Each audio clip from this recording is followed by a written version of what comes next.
Hey, welcome to the Midweek Howl, the non-paranormal part of the From the Shadows podcast. As me and the Howler come to you live, well, sort of live. We are. I'm alive. Well, we're live right now. Yes. You mean when they listen to us? Yeah, when they hear this, we may not be alive when like they hear Carson, this. You said they did the Tonight Show between like 1 and 3 or something. Did you ever see that? What do you? Dude, they did in the afternoon. Yeah, they did in the afternoon. Burbank, yeah. Like because they said he had to get to the golf course by. They had to be done by 2:45, so he could be on the golf course by 3 if he wanted to. I listened to 2 or 3 people. I tell you who the one I was explaining. Some of it was. It was the guy that you'll know who he is, who directed French Connection and The Exorcist. Oh gosh, Richard Leakin. What am I? Robert Freakin. Freakin. There you go. I knew I would he explained all about that. Yes, he explained all about that. They would send a car to pick you up to make sure if you were a guest, they had a car that come and pick you up in time to make sure you got there in time because it was a well-oiled machine. Does that make sense? Yeah. And so they filmed it at 1 or 2 in the afternoon instead of like a lot in that thing. Yeah, because it all had to do with the golf schedule. I think it had to be wrapped up by 3. Apparently, the marks were so hard. I mean, his ins and outs were a hard start, hard stop. Does that make sense? Yeah. When they said action, they meant it. He was on time. There was on time. And the audience was on time, and they did not tolerate shenanigans. And that's what, it led on to this story about how the majority of the famous people in Hollywood today would never be able to. Yes, they could not go back and be on Carson in 78 and 79 or 84 or 74. You know what I mean? They couldn't deal with the executives. They couldn't deal with the media. They couldn't deal with the general population because it was a time where you were expected to get out of your pajamas and go to work, at least be there. Well, you say that, and I vividly remember an episode where somebody canceled, and they got Charlton Heston. Oh, sure. To come in, and he was in his tennis. He was getting ready for a tennis match. And supposedly back then, there was a really intense tennis, like a pro-am tennis league that that some of those guys would be in. I could see that. Yeah. And they needed him. And he's like, hey, look, I'm here, but I got to go right to a tennis match. And he's in his tennis uniform. And I'm like, man, old Hollywood just seems so, and I know we've talked about this a bunch, but old Hollywood seems so much cooler than Hollywood now. They were real people. Yeah, but when you dig down 3 or 4 layers, they were as twisted and maniacal as anybody. Maybe worse.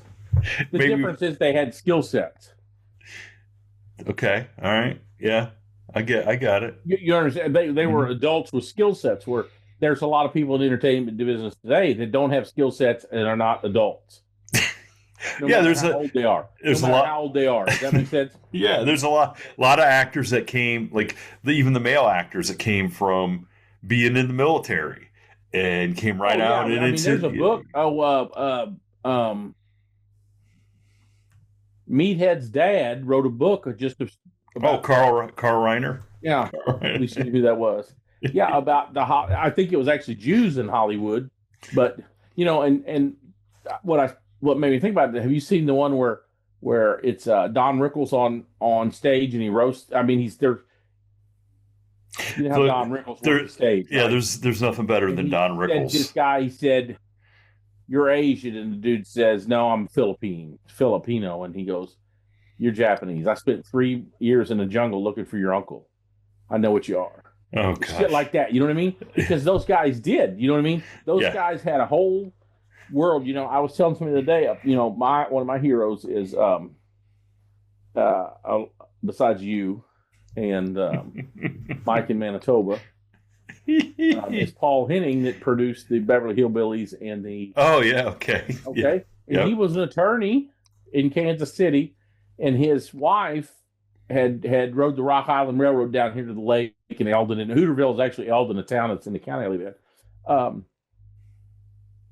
So when he got to Hollywood, he had shit to talk about. right? He didn't go to USC and study theater and write by the numbers, instead of paint by the numbers, write by the numbers, in real life, type of script. real life stuff, real dudes. Yeah, you knew, Andy Griffith, or you knew Jethro Bodine. Who's the last one still alive? I just seen a thing on him the other day. Oh, I don't even know who Max Baer. Max Baer is still alive. Okay. Yeah. Max Baer. And wasn't Max Baer like a professional fighter at one point? Or was that his dad? His dad. Okay. Was a real like a bare, like the bare knuckle kind or something? Yeah. Okay. And I'm trying to remember, was he in Hawaii? He was in a tropical climate, still collecting his residuals. I don't blame him. What are you talking about? But speaking of old Hollywood, so I haven't got to talk to you, but man, the last time we did an episode was 2 weeks before Thanksgiving. But Christy and I had tickets to go see Martin Short and Steve Martin. Okay, so we went to the... Did Martin bring his banjo? Yes, he did. Okay. Which is amazing. Like, he's considered one of the greatest banjo players alive right now. Like, he's the real deal. Yeah, he could have went hee-haw. He could have done hee-haw. He could have. And I heard a great interview with him about his basically about his banjo playing on a podcast I listened to about songwriting. It was really cool to hear how he got back into it, and he started working on different songs on downtime when he started doing movies. And because, there's just, you got a lot of free time. And so he would pick out songs that he was going to teach himself on the banjo, because he had the banjo back in his early days of comedy. And because I think he did a Saturday Night Live skit with it, didn't he? He has the banjo and some early stuff that I've seen. But so anyways, Christy and I go, I get off work. We head to Akron, to the Akron Civic Theater. Anybody in Ohio that's listening that can go see a show at the Akron Civic Theater, highly recommend it. That part of downtown Akron, really nice, clean, it's kind of safe. But this theater is one of those those old theaters. And listen, when I went to school in Akron, we lived in some bad neighborhoods. Anyway, this part of Akron is been well maintained. But this theater is probably one built in the 20s, 30s. Okay. Just very majestic, very ornate. And the seating is very small. Okay. Like how? Oh, you mean the seats are narrow? They're for skinny people. See, they're not made for me or you. Okay. Right. And that's why I don't go to Akron. So when I got these tickets, and I mean, the price for tickets for this show, these guys doing their show was, we've been looking for 2 years to go, and I mean, they were $700, $800, $900 in some places. Yeah. How many seats does this place have? This seats 2,500 people. Whoa. Okay. But these were the cheapest tickets for the whole theater that we had found in the last couple of years, because they're going in Indianapolis, they go to Nashville, they go all over. And so I got these tickets back in the summer, and I don't know what happened, but I don't believe these were the same tickets that I bought. Where'd you buy them? Ticketmaster? Or I bought them through the theater, but the theater now, a lot of times when you go to buy tickets, it'll give you an option to, you can see what the stage looks like from your seat. Okay. Mm-hmm. And we looked at it, and it was from the other side of the theater. And I feel like it was a lot closer. If that makes sense. The tickets you thought you were getting were closer. I thought the tickets I was getting was a lot closer. And so, but I didn't like finish the transaction until the night before we were leaving. So I don't know whether it didn't finish purchasing tickets 3 months later. You know what I'm saying? Like, maybe I had originally bought some other tickets, but I didn't finalize the transaction, and it just finalized. I have no idea what happened. Okay. But so we're going to... Tickets are like a marriage. You have to consummate it, or they don't go through. I don't know. It doesn't work.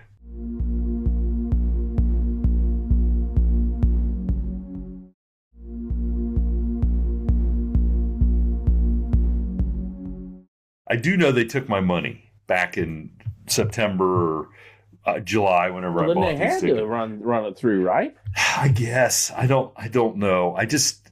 All I know is if anybody remembers the Bugs Bunny cartoon where he's like, "Ticket, please," and he's all seats down in front, and it takes forever, and he's taking Elmer Fudd or whatever.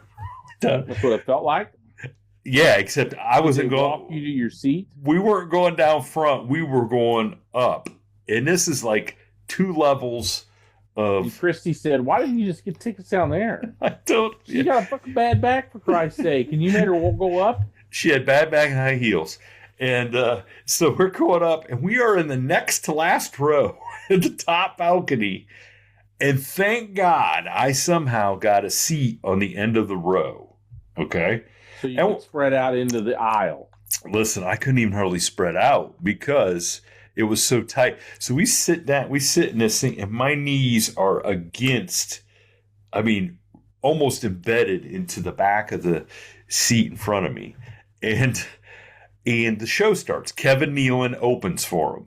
Okay? Because what it turns out is then Kevin Nealon then sits and kind of moderates a conversation with these guys. And it's very, very entertaining. About 20 minutes into Kevin Nealon, my right hip starts to cramp up. And I cannot get my leg. I can't. First of all, I don't think I can stand up without some help. And I can't get my leg stretched out to stop this cramp. Welcome to my life. And I got my leg straight out into the aisle, and I'm leaning on Christy, and she's like, "What is going on?" I said, "I'm in big trouble. If I don't get this cramp stopped, well, you may not be getting me out of here.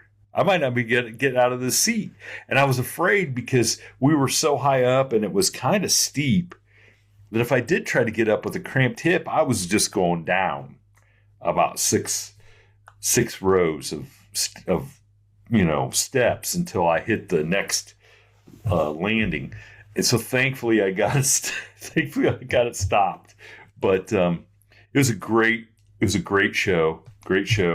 And the Kevin Nealon asked them who was the most famous person either one of them had ever met in their careers. And so Steve Martin told the story that he, back in the Vegas days, he was the opener for Anne Margaret. Okay. Really? Yes. She's a hell of a dancer. Have you ever seen her dance? I've never, but I will go back and dance.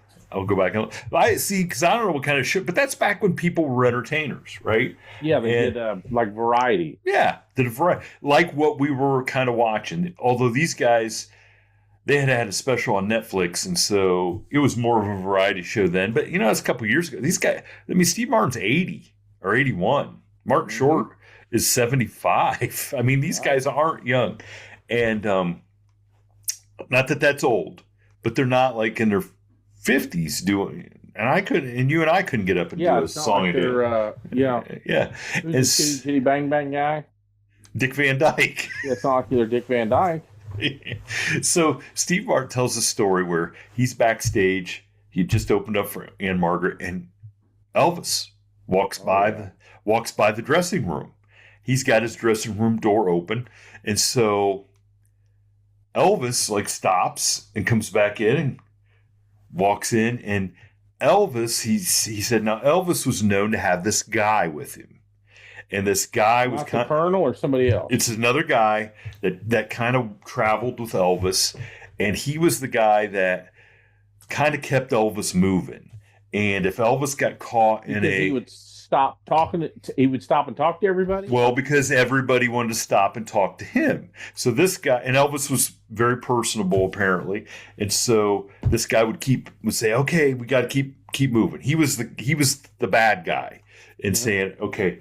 So he goes. Elvis comes back and he's like, "Hey, you got a wicked sense of humor, and oh, thanks, and he said, so we're standing there, and Elvis goes, "You like guns?" I go, "Okay, yeah. And he goes, so Elvis proceeds to start pulling all these guns out of his jumpsuit, okay, showing them off. And every gun he pulls out, he empties. Yeah, it's loaded. Yeah. He empties his bullets, hands them to Steve Martin to hold, and they're all ornate guns. And he goes, I don't really think he shot him or anything. He goes, but he goes on and on. And he goes, so he's got, first thing I got 6 bullets in my hand, then I got 12 bullets in my. He goes, next thing I know, I got 18 bullets in my hand. And the third gun Elvis has handed me, and he goes, you know what I realized? He goes, I realize I need a guy to get me out of this conversation with Elvis. Because this guy ain't there no more? Because the guy knows that Elvis is really into this. He goes, now I know that I need a guy to get me out of this conversation with Elvis. And I'm like, that was great. That was great. But, but sitting there with Kevin Nealon, Steve Martin, and Martin Short, I'm thinking, that's from my childhood. There is comedy history from my childhood. Were you able to go up and meet him? No. After the show? I was going to ask you, who's the most famous guy you ever met? Who's the most famous guy I ever met? Like the most famous person that the most people would know, right? I would say, that's right. Because people won't if they're not. I would have to say maybe regional famous. I would have to say John Harbaugh is the most famous. Coach? Yeah. I would have to say he would probably have the most name recognition. Now, of course, Tanya's probably got more name, but I would say John Harbaugh's probably got the most name recognition. Wouldn't you? I mean, more people. I mean, if you're an NFL fan, people, yes. Yeah, most people. Yes. I mean, he's won a Super Bowl. Yeah, my wife would know who he is, but she wouldn't know who Robert Friedkin is. Yeah, exactly. I mean, John Harbaugh's the dude that recruited me to play football at Cincinnati. And how'd that work out for you? Well, it worked out way better for him than it did for me. I was watching a Cincinnati game this weekend, and a guy I played with, Nate Dingle, his son is playing for Cincinnati right now. He had a couple sons, and they both played, and the one is playing right now. And Nate actually played in the NFL for a couple of years. I think he played with the Panthers or Jacksonville, one of those. But he's not anybody. Jaguar, Panthers, are all the same, right? Yeah, they were back in the time when he played. They were both like brand new teams. Mm-hmm. So how was Thanksgiving? I didn't even get that. Like, did you anything crazy happen at Thanksgiving? Or yeah, let me tell you, I got so sick. I was thinking about whether I should even tell the story or not, because it's probably one of the most unbelievable stories I'm ever going to tell. Well, why wouldn't you tell it then? Because look, only at this point, I would think it was embellished. At this, we haven't even got. You hit the play button. This is what's crazy. This is what people don't know. Me and you are having this conversation, multifaceted conversation before, and we were talking about something completely different than everything we've talked about the last 20 minutes, right? And you said, should I just hit the record? And I said, yes, because we already done a half-hour show. We've already done a half-hour show. And you hit pull record, and we don't talk nothing about what we talked about. I don't even know. We started with Johnny Carson. What are you talking about? I went up to my brother-in-law, sister-in-law's place in St. Louis. Big palatial house in the suburbs. And first of all, let's roll this back to football getting knocked out of the playoffs last week. Oh, yeah, we talked at the playoff loss. You sent me, yes. I asked you, I texted you. Let me tell you, the quarterback to that team, did I show you that? The quarterback to that team. Yeah. I told you all the stuff he did. He was the kicker, he was the punter, he was the kick returner, he was a quarterback, and he was a cornerback. And he's a big dude, too, right? 6'5", 215, runs a 4.4. Where's he going to school? Anywhere? Hit as a defensive player. At 6'5", 250? Like a cornerback, or I don't understand. Probably a linebacker. He's probably going to be a linebacker. Something like that. But they got their ass handed to them. The Indians, the Seneca Indians beat them down. It was 27-0. So the team, your team son that beat us got beat down. Okay. Yeah. All right. So I don't know where I was going with that. Oh, back to St. Louis. So I had to go back up there for Thanksgiving. Went to my brother-in-law's and just ate. Didn't eat. Normally I eat like a hog. I probably just ate like a mid-sized cow. And about 10 o'clock, the last thing I ate was some cherry pie with some vanilla ice cream on it. Of course, Ed's probably dying right now. Listen to this.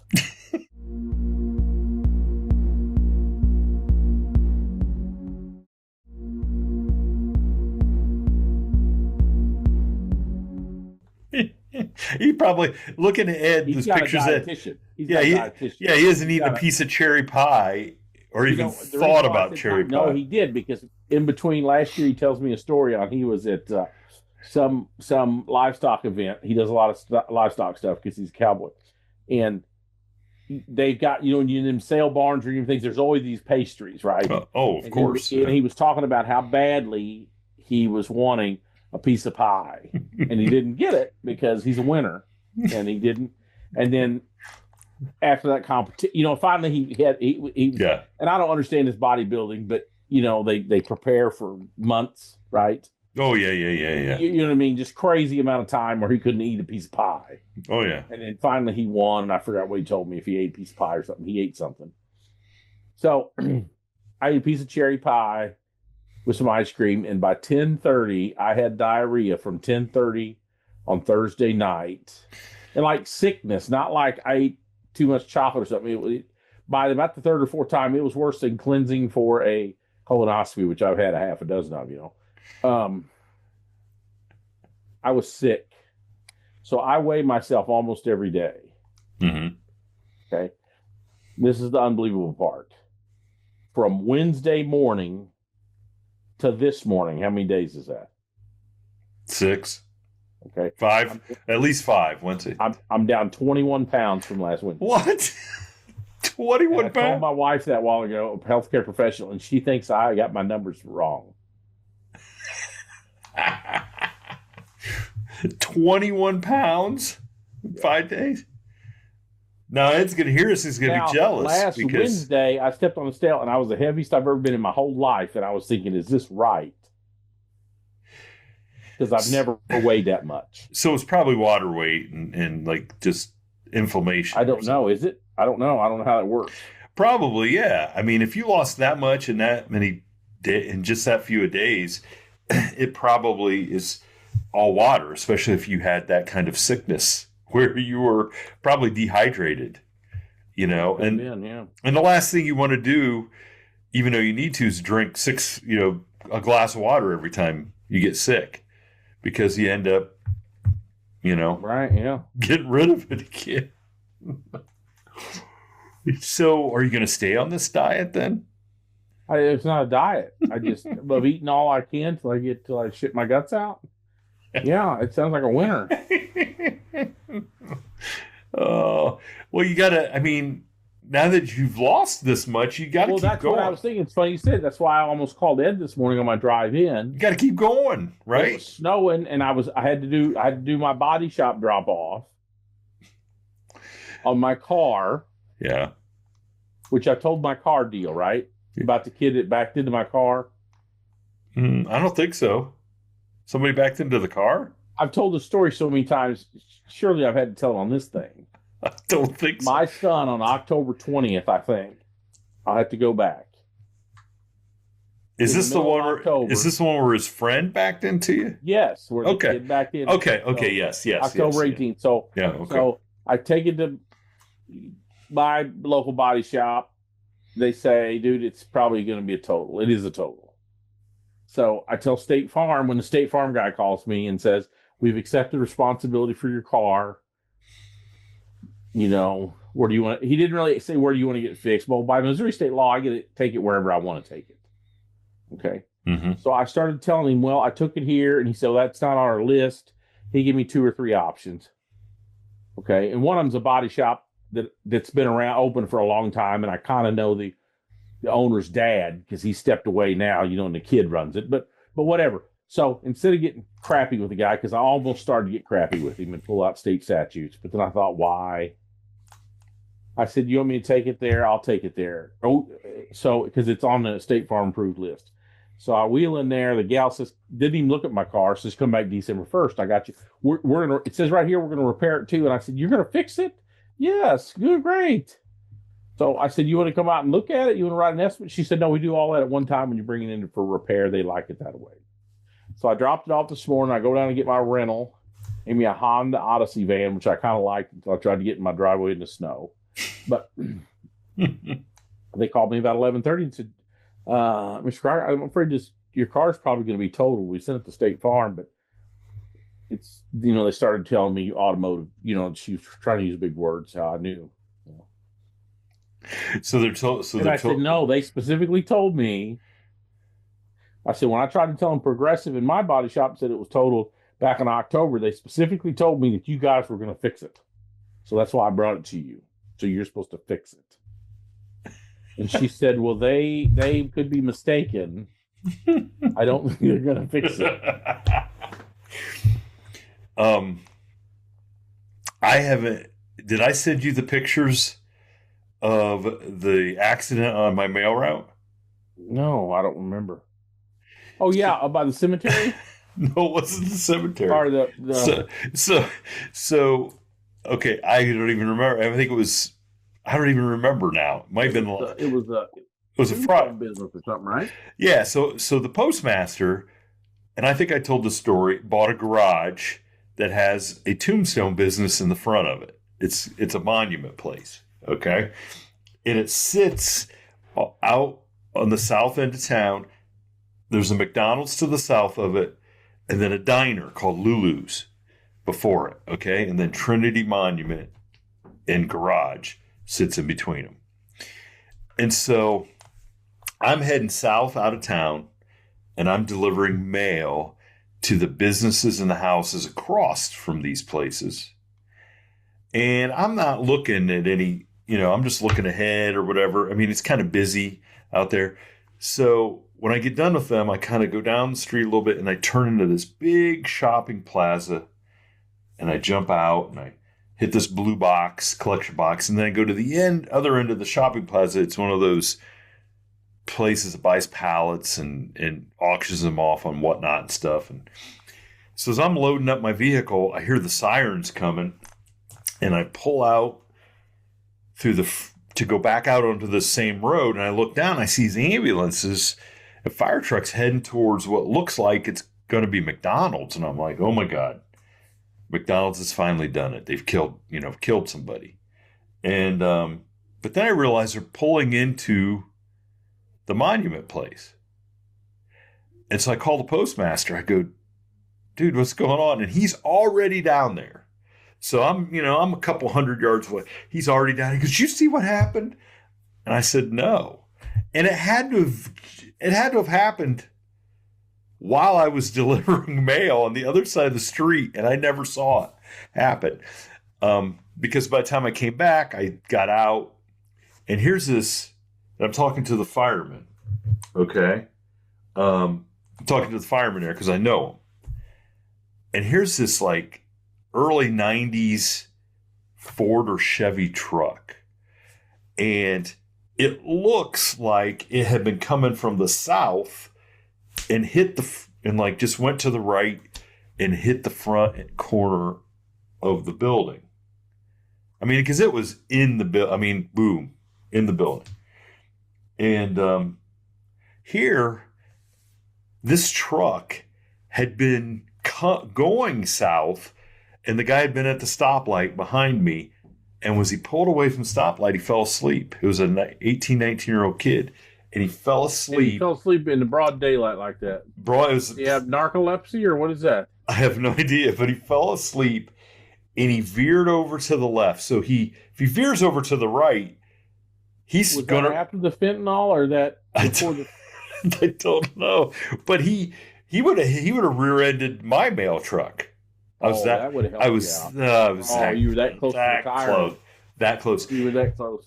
But he hit a monument, and I the postmaster, I said, what on earth? Like, what the heck happened? Well, he took out an electric pole and then he ran over 2 monuments and destroyed them. But the third monument was one that was waiting to go on some guy's, gravesite. It was just sitting out there waiting. And it was so big and heavy that truck hit it and it spun it into going the opposite way into the corner of the business. And he said that tombstone never moved and had just a little bit of a scratch he could buff out on it. There it is. Yeah. He said, but he did say, he goes, if that guy hadn't been in that big truck, because there was no airbag or anything, because it was an older truck. So if he'd been in a car, he goes, it'd have killed him. He goes, I could have sold it. Not, terrible joke. But he goes, I could have sold another one. Yeah. Yeah. And I'm like, golly, it just all started dawning on me, like, this all happened while I was there, and I just did not see him go past. Like, I must have been pulling away as he was coming up. And, but if he'd have went to the right, he would have probably clipped me or been real close. And in those things, I'd have probably been done for, to be honest. A little mail truck? Aren't they heavy duty or what?